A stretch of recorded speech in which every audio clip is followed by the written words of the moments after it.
Hi, we are Team 3 from SER 517 and we present you our graduate capstone project. In our project, there are three main roles: brands, admin, and influencers.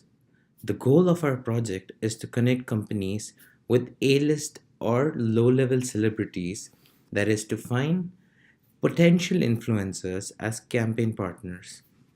So, in simple terms, our project is to bridge the gap between the brands and the influencers so that let us say that you have a product that you want to put out in the market, but you don't know how to market. The project that we are doing would actually help you to find influencers that you can contact through our admin or our sponsor and can market your product and reach out to more and more people than you can ever imagine. So in our system, we have influencer sign up, brand sign up, and a common login page. So in influencer sign up, we ask details like first name, last name, email, password, confirm password, date of birth, gender, what's the big deal that influencer are on, so that we can ask for their social media handle, number of followers, and then there is area of interest. So let's try to sign up a new influencer.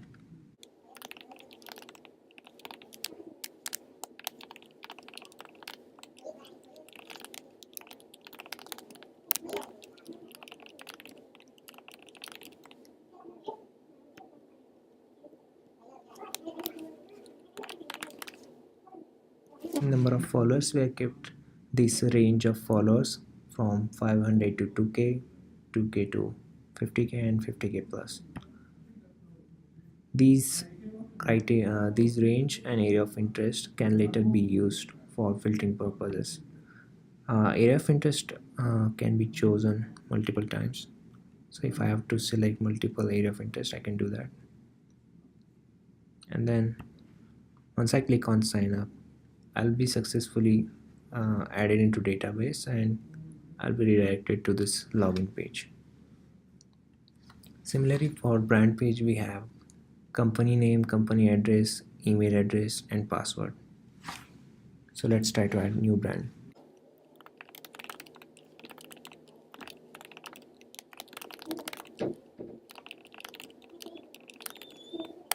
So again, whenever a new brand is added, once it's a successful submission, user will be redirected to login page. So let's try to log in this user. So you see, I just entered a wrong password, so this web page is showing password is not matching. If I try to enter a user email ID which doesn't exist in database, then we'll get email not found.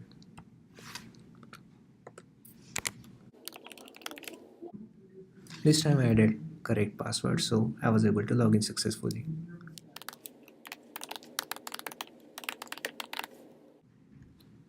After the influencer logs in, he can see his profile. We can see a photo over here. The campaign image represents the campaign image for the campaign the influencer is currently working for. For the profile updation, the influencer can change his first name, his last name. Here we will make a small change for the Instagram handle of the influencer. The fields that cannot be changed is the email, since it is unique for all the influencers. Once the changes are done, we can click on the save button. But first we will see how we can change the campaign image. For example, if the influencer is changing the campaign he is working for, he needs to change the campaign image as well. So the campaign image will keep track of the campaign he is working for. We will now save the changes to the database. And to make the changes easier, we also have a reset button that empties all the values that can be changed. Once the changes are done, we can click on the save button and we can just log out. I'm going to explain you about the features which can be accessed by the brands. So let's log in into a brand profile, say company1@gmail.com, the password. Good. So this is basically like a brand profile, which is very similar to the campaign profile. They can update the image or the company's point of contact, the contact number at any point of time. If like the person of contact point of contact changes, then they can always update it in brand profile. I'm not going to repeat the same process again. Then the next is campaign request. It's one of the important parts. So basically, if some brand wants to market their product, then they can start a campaign for a particular product. Suppose starting it for some food product. So say campaign food, maybe like, I don't know, coffee or maybe chocolate, and campaign food, chocolate. This address will be of the point of contact for that particular campaign. So the campaign can be either gifting campaign or just normal campaign. Gifting campaign is where they give gifts to the influencers that give their products, and the influencers promote their products. Whereas a normal campaign is where they pay the influencers to promote their products. And so suppose normal campaign, they're not offering any gift code. There's some description, what they specifically want, anything, any hashtags or anything which they want to use. And then they can also, like, they can just submit a form without any influencers, and the admin will assign the influencers, or they can select influencers for themselves. So you can have like any field. So you can have like suppose between 20 to 30, and then female, and you want dance, technology, art, class, education, beauty, entertainment. And then this search, this will just give you a list of influencers who come under this filters, basically this particular selected area of interest, female and between the age of 20 to 30. You can just select any influencers you want, this, suppose this, and then just submit the campaign request. This request will go to the admin, where the admin will either accept or deny the campaign request.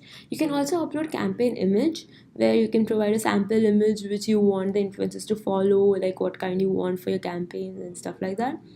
And you just submit it. So once you submitted the image, so this campaign request will go to the admin and the further process will take place. These are all the features which the brands have. So now let's just log out. Thank you. Okay, here you go. Thank you.